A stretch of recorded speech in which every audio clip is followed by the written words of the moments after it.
آپ کو دیتا ہے. اگر یہ 3 ستون ہیں معاشرے کے، اگر یہ کرپٹ نہ ہو تو وہ بچہ جب بڑا ہوگا، ایک سوال بھی آیا تھا کہ ٹھیک ہے گھر کا ماحول اچھا ہے، بڑا ہونے کے بعد جب وہ دیکھتا ہے تو کیا کرے؟ نہیں، اگر آپ نے اس کو یہ وشواس یقین دلا دیا ہے، بڑا ہونے کے بعد کوئی بھی سچویشن ہوگی وہ حق کے لیے بھی کرپشن نہیں کرے گا. ٹھیک، ہمارے ساتھ کالر نفاس صاحب کراچی سے. السلام علیکم. وعلیکم السلام. کیسے ہیں آپ؟ ٹھیک ٹھاک. بیٹی کی برتھ ڈے منانے انوائٹ بھی نہیں کیا، کچھ کھلایا بھی نہیں؟ کٹی بس کریں گے انشاءاللہ. بالکل نہیں کٹی. السلام علیکم سر. وعلیکم السلام سر. بڑا اچھا موضوع ہے، لیکن کون سے ہم کرپشن پہ جائے؟ دیکھیں ایجوکیشن میں دیکھیں ٹیچر جانتے نہیں ہیں، گھر بیٹھے تنخواہ لیتے ہیں. صحیح بات. ہمارے ڈاکٹر جو ہے سرکاری اسپتالوں میں امپلائی بھی ہے، لیکن پھر بھی وہ وہاں پہ اتنا ٹائم نہیں دیتے جتنا اپنا پرائیویٹ ہاسپٹل میں دیتے. تو غریب لوگ بیچارے کہاں جائیں؟ یہ مین تو مجھے تو یہ بہت زیادہ کرپشن لگتی ہے، کیونکہ ہماری پوری نسلیں جو ہے صحت سے محروم رہتی ہے، اور دوسرا ایجوکیشن جو ہے اس پہ افیکٹ پڑتا ہے. ان کے لیے بھی بس ہم دعائیں کرتے ہیں کہ اللہ تعالیٰ ان کو بھی ہدایت دے کہ اس پہ زیادہ غور دے، غریبوں کی خدمت کرے، ایجوکیشن پہ دے. بس اس پہ بھی یہ بھی کرپشن ہے. تھینک یو سو مچ نثار صاحب، آپ کی کال کا اس بات کو ہم ڈسکس کرتے ہیں. ایک اور کالر محسن صاحب کراچی سے. السلام علیکم. وعلیکم السلام. محسن ذرا جلدی سوال پوچھیے، کیسے ہیں آپ؟ میں بالکل ٹھیک. میں یہ کہوں گا کہ EFT کے واؤچر میں میرا نام جو ہے وہ میں نے ڈال دیا آپ کا نام. تھینک یو سو مچ سر آپ کی کال کا. اچھا جی تھینک یو. اچھا جی سوری میں ذرا جلدی really wanted to talk about this. اچھا یہ دیکھیں ابھی آپ نے بات کی کہ ایک کرپشن ایک انسان کو مورلی اسٹرانگ اگر آپ کریں تو وہ فائنینشیل یا اسپرچل یا XYZ کوئی بھی کرپشن سے وائٹ کالر بیسکلی کرائم سے وہ بچے گا. ٹھیک ہے. کل کا جو ہم نے بیسکلی پروگرام کیا، آپ نے بات کی کل کے؟ نہیں میں نے بات کی. اچھا کل کا جو پروگرام ہم نے کیا تھا وہ بیسکلی ہم آپ کو ایک اویئرنیس دینا چاہ رہے تھے. بڑے سارے لوگوں نے کہا جی ٹاپک آپ کا کرپشن تھا، آپ جو آپ کا موضوع جو آپ کے ساتھ شخص تھے وہ کرائم کی بات کر رہے تھے. Basically wanted you to know the difference between corruption and crime. We mix both of them. Every corruption is a crime but every crime is not corruption. تو یہ جو بات اور اس کے بعد نیچرلی جو ان کا زاویہ ہے وہ تو ایک الگ ہی ہے. جو میں اپنی ایک ڈیفینیشن دے رہی ہوں یہ ہے. تو ہم آپ کو صرف ایک پکچر دکھا رہے تھے، تو اسی لیے اس بیسس پہ ہم نے پروگرام کیا تھا. تو آپ تھوڑا سا گہری باتوں کو بھی سمجھا کریں. چھوٹا سا ایک جملہ کہہ دوں، جن معاشروں میں کرپشن نہیں ہوتا کرائم تو ہوتا ہے وہاں پر. کرائم ہوتا ہے، کرائم تو ہوتا ہے، مگر وہ کرائم کی لمٹ ہوتی ہے، ایک حد ہوتی ہے اور اس کو کنٹرول کیا جاتا ہے. کیوں؟ کرپشن نہیں ہوتا. کرپشن نہیں ہوتی. اور جس معاشرے میں کرپشن ہو وہاں کرائم کا کوئی کنٹرول نہیں ہوتا. کیا بات ہے میرے بابا کی. اچھا جی جا رہے ہیں ہم چھوٹی سی بریک پہ. جانے سے پہلے جیسے ابو نے کہا کہ ایک اچھے مطلب ایک بچہ ہوگا اس کے ماں اور باپ اور استاد، یہ 3 چیزیں ہیں. ہماری ماں، باپ اور استاد ہماری زمین ہے، ہمارا پاکستان ہے. تو ان کو جو لوگ چلا رہے ہیں یا جو بھی ہو رہا ہے اس وقت، تو کیا اس کی وجہ سے ہم کرپٹ ہو گئے؟ کیا ہے کیا مسئلہ ہماری کرپشن کا؟ ہم خود ہیں یا کسی اور پہ انگلیاں اٹھائے جاتے ہیں؟ چھوٹی سی بریک پہ دیکھتے رہیے doctor wise launch. Don't go.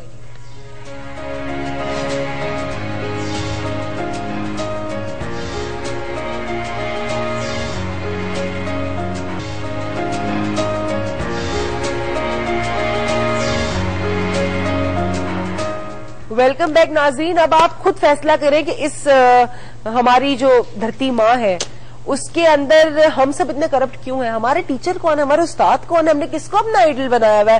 ہم کون سی مورل کرپشن کے اندر؟ یہ سوال آپ اپنے آپ سے پوچھیں، کیونکہ ہم تو اپنے آپ سے سوال روز پوچھتے ہیں. اور روز جب پوچھتے ہیں تو روز اپنا آئیڈل بھی چینج کرنے پڑتے ہیں، روز اپنی چوائسیز بھی چینج کرنی پڑتی ہیں. اچھا ابھی ایک صاحب نے، ابراہیم، بڑے ینگ بچے تھے، انہوں نے بڑا مجھے ایک کہتے ہیں نا بے بس سا سوال لگا اور بڑا مجھے افسوس ہوا یہ سوال سن کے کہ کہیں نہ کہیں ہم کو اب سب کو کرپشن کا حصہ بننا ہی پڑتا ہے. اب آپ بتائیں. دیکھیں یہ سوچ جو ہے یہ غلط ہے.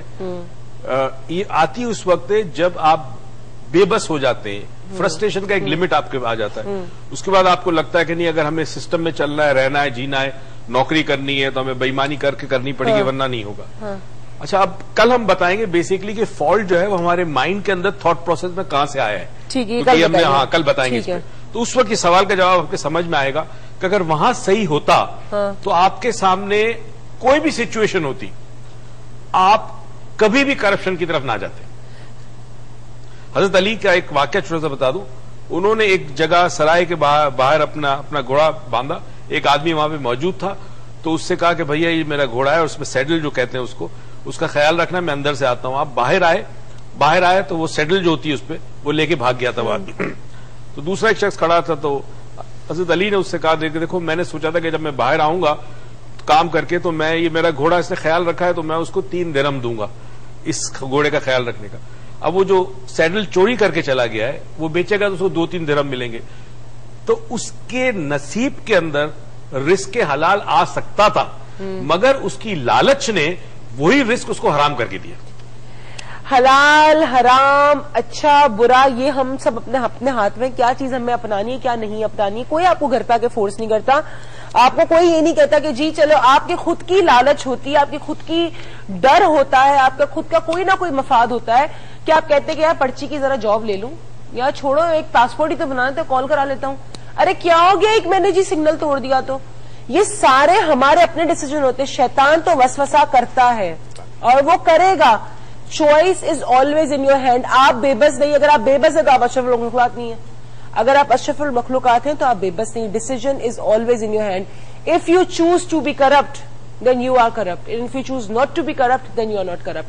It is as simple as that. کل ہوگی آپ سے ملاقات, بات کریں گے مزید کرپشن پہ. اپنے سوالات ہمیں فیس بک پہ ڈاکٹر موئز لاؤنج کے پیج پہ ہی بھیجیے گا. EFT کی ورک شاپ 25 کو ہو رہی ہے, تو واؤچرز کے لیے کل بھی کال کریں. جن کا واؤچر نکلا ٹھیک ہے, جن کو ویسے ہی کرنی تو وہ ہمارے 0345822111 پہ کال کر کے اپنے آپ کو رجسٹر کروا سکتے ہیں. Because it's once in 5 years time, کیونکہ ابھی ہم 3-3.5 سال بعد ورک شاپ کرا رہے ہیں. تو whoever wants to do it they can do it, and I love you all seriously. آپ لوگ ہماری فیملی کا حصہ ہے, but please stop to be corrupt. And over to you. بہت شکریہ. کرپشن کے حوالے سے بہت سارے ایسے واقعات ہیں جن کو میں نے اپنی آنکھوں سے دیکھا ہے اور کانوں سے سنا ہے. بعض ایسے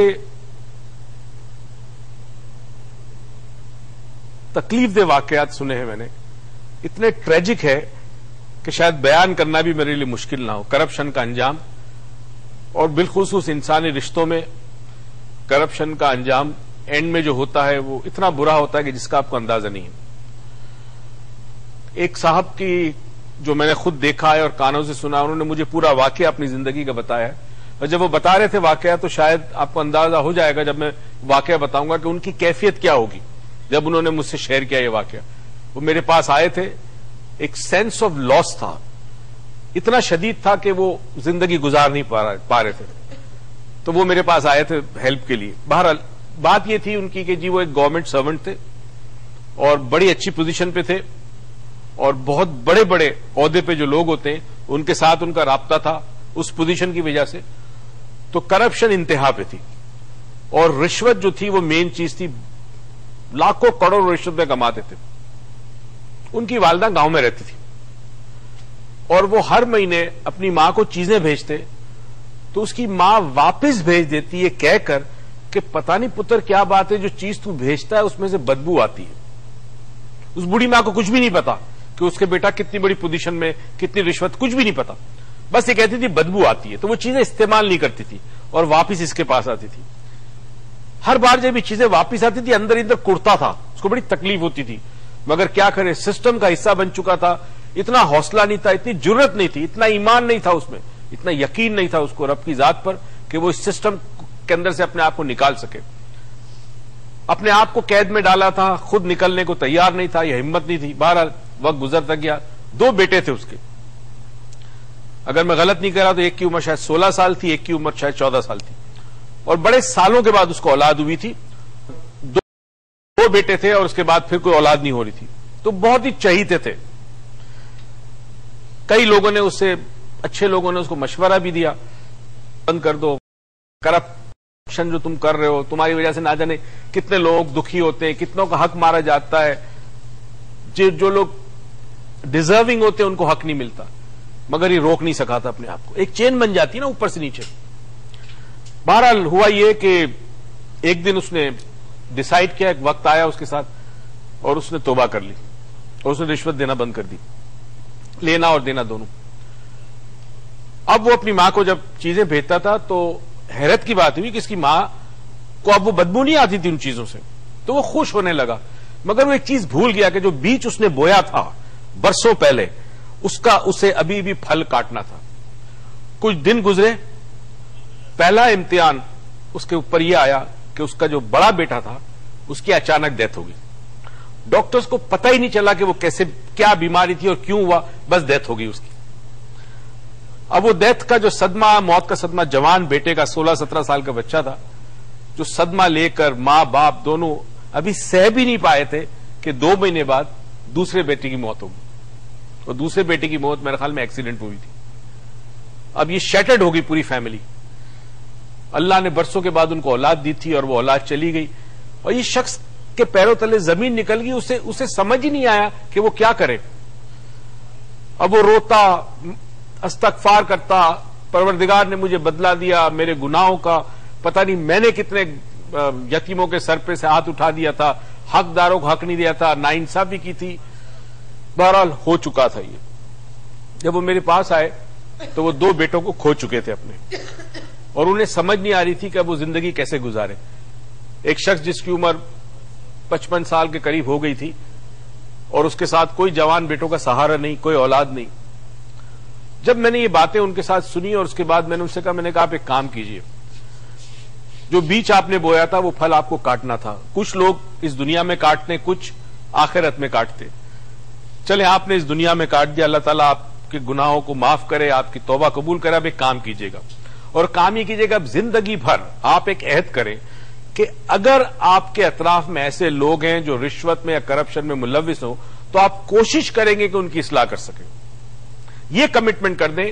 اب مجھے نہیں پتا آپ کتنے لوگوں کی اصلاح کر سکیں گے, مجھے نہیں پتا کتنے لوگ رشوت لینا بند کر دیں گے, کتنے لوگ کرپشن سے باز آئیں گے, مجھے نہیں پتا, مگر آپ کی کوشش, آپ کی کاوش ہی کافی ہے. رزلٹ میرے اور آپ کے ہاتھ میں نہیں, رزلٹ رب کے ہاتھ میں. میرا اور آپ کا کام جو ہے وہ کوشش کرنا. جیسے ایک کسان کا کام جو ہے وہ زمین کو کھودنا, بیج ڈالنا, بند کرنا, پانی دینا, پھل دینا رب کا کام ہے. تو میں اور آپ صرف اتنی کوشش کریں کہ ہم اپنے طور پہ کرپشن کے خلاف جو کچھ کر سکتے ہیں, اس طرح کے کسی کو تکلیف نہ پہنچے, ضرور کرے. اس دعا اور امید کے ساتھ کہ پروردگار آپ کو زندگی میں بے تحاشا خوشیاں دے, توفیق دے کہ خوشیاں دوسروں میں بانٹے. پاکستان پائندہ باد.